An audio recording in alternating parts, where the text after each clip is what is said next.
Hello વિદ્યાર્થી મિત્રો, hello ભાવિ શિક્ષકો, રાધે રાધે. તો આજે આપણને એક નવી અપડેટ મળી ગઈ છે અને તમને બધાને ખબર જ છે કે શુક્રવારે 7 તારીખે આપણી કોર્ટમાં હિયરિંગ હતી. એમાં આપણને લીલી ઝંડી મળી ગઈ છે ભરતી કરવા માટેની. તો એના જે તમારા પ્રશ્નો છે એના વિશેનો આપણે આજે વિડીયો બનાવી રહ્યા છીએ. તો સૌપ્રથમ તો આપણા વિડીયોને એન્ડ સુધી જોજો અને મિત્રો તમને કોઈ પ્રશ્ન હોય તો કમેન્ટ કરજો અને જેવું પીએમએલ આવશે એવો જ આપણે વિડીયો બનાવીને પણ મૂકશું. કેટેગરી વાઇઝ ને જે રીતનું આવશે એ રીતનું બધી જ અપડેટ તમને આપણી ચેનલ ઉપર મળી રહેશે. મિત્રો જો તમને ખબર હોય તો 11,000 વિદ્યાસહાયકની ભરતીના આપણે ફોર્મ ભરાઈ ગયા છે અને એક ભાઈની કમેન્ટ હતી કે 14 તારીખે હિયરિંગ છે, તમે હું એ કે ભરતી આગળ ને પીએમએલ આવશે ને એવું ખોટું બોલો છો. તો એ ભાઈને ખ્યાલ નહીં હોય કે શુક્રવારે જજ સાહેબે આપણને ભરતીની પરમિશન આપી દીધી છે અને જે મિત્રો પિટિશનર છે એના માટેની અનામતની જગ્યા રાખી દેવામાં આવી છે. બરાબર. તો હવે પીએમએલ ક્યારે આવશે? મિત્રો આપણી તો ગણતરી કેવી છે કે આજ સાંજ સુધીમાં પીએમએલ આવવું જોઈએ, પણ જો ન આવે તો કાલ કે પરમ દિવસ સુધીમાં તો 100% આવી જશે. કેટલા? 100% પીએમએલ આવી જશે. કેટલા? તો કે બુધવાર સુધીમાં. કેટલા? બુધવાર. પણ આપણે તો બુધવારે નથી કહેતા, આપણે તો આજ સાંજનું જ 6 વાગ્યા સુધીનું કહીએ છીએ. આજ 6 વાગ્યા સુધીમાં, જો આપણો અંદાજ છે હો, આજ 6 વાગ્યા સુધીમાં પીએમએલ તમારું મારા ખ્યાલથી અપડેટ થઈ જવું જોઈએ. શું કામ આટલું બધું આપણે કહીએ છીએ કે તમે શુક્રવારની હિયરિંગ જોઈ ને ત્યારે રાજ્ય પરીક્ષા બોર્ડના વકીલ સાહેબે કીધું હતું કે અમારું પીએમએલ કે દિવસનું તૈયાર કરેલું પડેલું છે.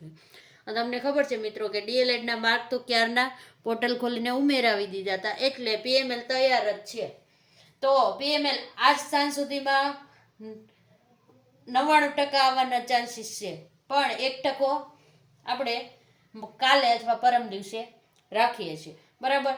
તો આવી જશે. તો આજથી કલાકે વેબસાઇટ વિઝિટ કરવાનું રાખજો તમે, અને જેવું આવશે એવો આપણે વિડીયો બનાવશું. હવે ઘણા મિત્રોને પ્રશ્ન થતો હોય છે તો પિટિશનર વાળાનું શું થયું? તો આ પિટિશનર વાળા મિત્રો અત્યારે તો ફેલ જ ગણાય. બરાબર. તેમ છતાં રાજ્ય પરીક્ષા બોર્ડે એના માટે 774 જગ્યા છે ને અનામત રાખેલી છે. એ પણ કેવી રીતે રાખેલી છે? તો કે કેટેગરી વાઇઝ. કેવી રીતે રાખેલી છે? Category wise.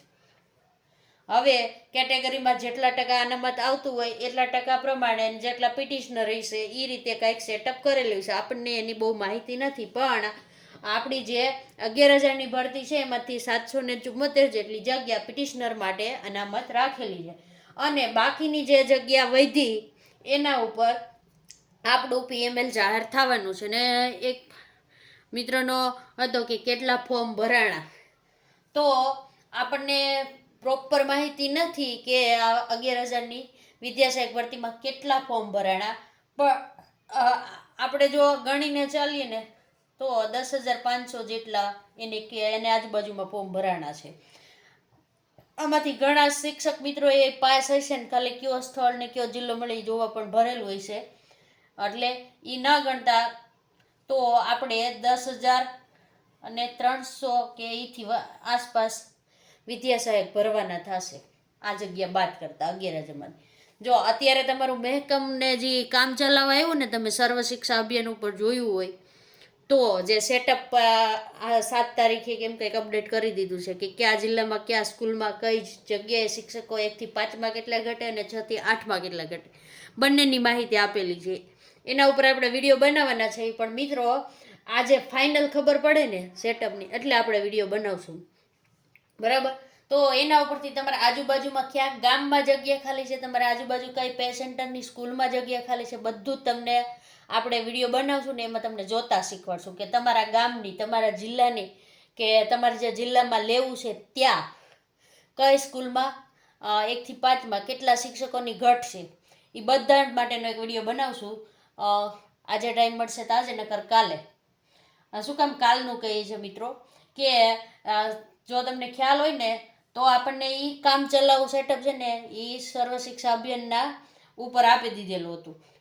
એના આધારે 7 તારીખે 7, 8, 2026ના ગાંધીનગરમાં મિટિંગ હતી બધાની, અને એમાં જો કાંઈ સુધારો વધારો ન થયો હોય ને મિત્રો, તો આજે 10/8/2026ના રોજ વર્ષ 2026-27નું જે જિલ્લા અને નગર પ્રાથમિક શાળામાં જે જગ્યાઓ ખાલી છે ને એનું આખરી મહેકમ મંજૂર છે ને આજે થઈ જવાનું છે.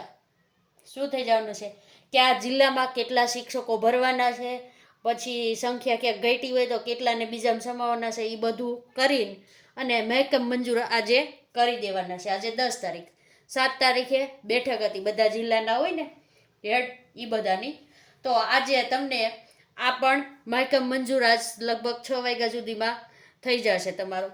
એટલે રોસ્ટર મુજબ જગ્યા છે ને તમારી મિત્રો, હવે ઘણા મિત્રોને એમ થશે મહેકમ મંજૂર થશે ને એટલે ટૂંક સમયમાં તમારી રોસ્ટર મુજબ કેટેગરી વાઇઝ, કેવી કેટેગરી વાઇઝ તમને ખબર છે આપણે અનામત કેટેગરી હોય છે ઈ વાઇઝ જગ્યાઓ છે ને તમારી હવે પોર્ટલ ઉપર અપડેટ થઈ જશે ટૂંક સમયમાં.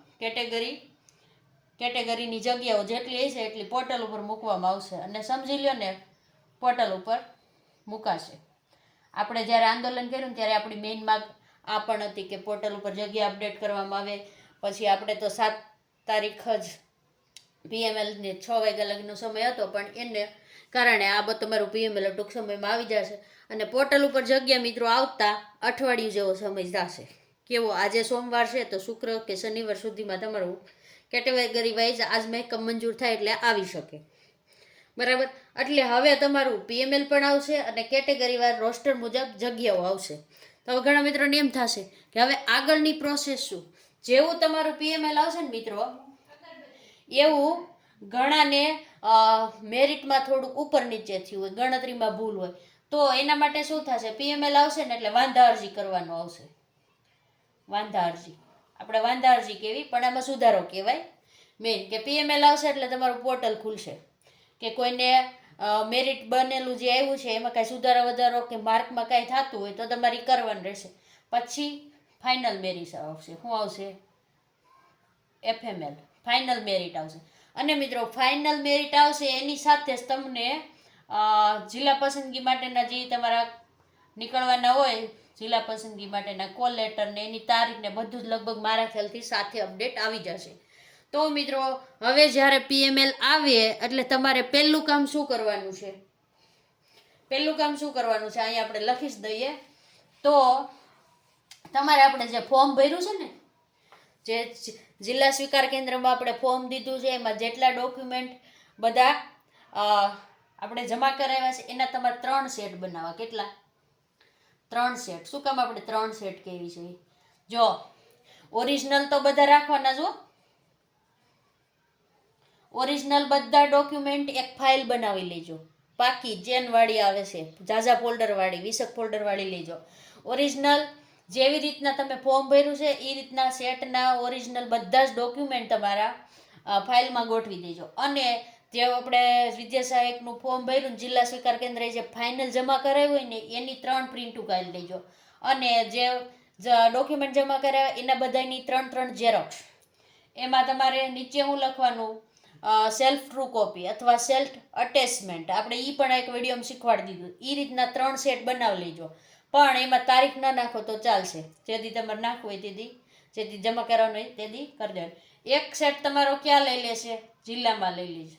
ક્યાં લઈ લેશે? આપણે જિલ્લા પસંદગી કરવા જઈશું ત્યારે ગાંધીનગર. એક તમે જિલ્લા પસંદગી પછી સ્થળ પસંદગીમાં.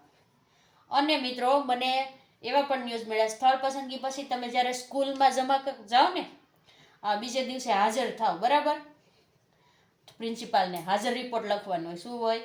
હાજર રિપોર્ટ. એનો પણ આપણે હાજર રિપોર્ટ કઈ રીતે કરવાનો એનો પણ આપણે એક વિડીયો બનાવી દઈશું. તો હાજર રિપોર્ટ અને આપણને જે ઓર્ડર આપ્યો હોય ને ગાંધીનગરથી જિલ્લા પસંદગી વખતે એની પણ ઝેરોક્સ કરાવી લેજો અને એક ફાઇલમાં રાખજો. બધું એ બધું સાચવવાનું, જ્યાં લગીને આપણી નોકરી ચાલુ રહી ત્યાં લગીને, ગમે ત્યારે ગમે કાગળ માગી શકે એટલા માટે, બરાબર. અને આની નોખી જ ફાઇલ બનાવવાની તમારે, એટલે તમારે પછી સર્વિસ બુક ને બધું એમાં ને એમાં ચાલશે આગળ. તો આ રીતના તમારે 3 સેટ બનાવી લેવાના, ફાઇલો રાખી લેવાની. આ એક ઓરિજિનલ ડોક્યુમેન્ટ છે ને મિત્રો, ત્યાં તમારા જમા કરી લેશે પછી. એટલા માટે તમને ફોલ્ડરવાળી ફાઇલ કહું છું. મેં તો મિત્રો એવું કર્યું છે કે મારી જે ઓરિજિનલ ફાઇલ છે ને એના ઉપર મેં મારા મોબાઈલ નંબર પર પાછળ લખી દીધા છે માર્કરથી. અંદર નાખાને બહાર ઉપર નહીં. આપણે જે ફાઇલ હોય ને એનું અંદરનું પેજ હોય કે ને આમ ખોલીએ એટલે તો અહીં મેં મારા નંબર લખી દીધા છે. ડોક્યુમેન્ટમાં આપણું નામ તો હોય, મોબાઈલ નંબર હોય નહીં. એટલે જ્યારે જિલ્લામાં આપણે જમા કરાવીને પછી ત્યાં રાખે આપણા તો કંઈ પ્રોબ્લેમ હોય કે આપણને ફોન કરી શકે. એટલા માટે લખી દે. આ મેં મારી રીતે કરેલું છું. તમારે લખો એટલે લખવા, ન લખો તો કાંઈ નહીં.